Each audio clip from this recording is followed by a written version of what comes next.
Այսօր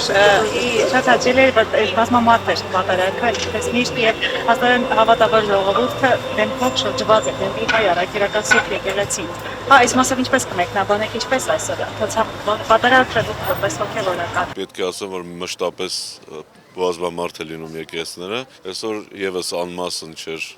մեր եկեղեցում հավատացյալների բազմությունը, մշտապես մեզ մոտ այդպես է, փառք Աստծո, մեր եկեղեցին Աստծո օրհնությամբ մշտապես լեցուն է։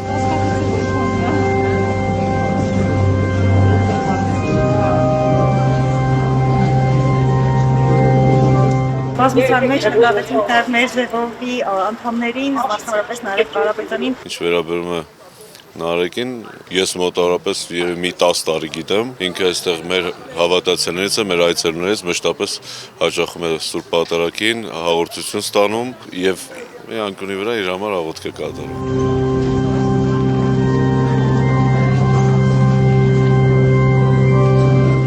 Այս նվիրական օրով գիտեք այսօր Սուրբ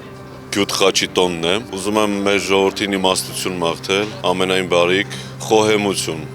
Խոհեմությունը դա մի շնորհ է, որի շնորհիվ մարդ կարողանում է չարը բարուց զանազանել։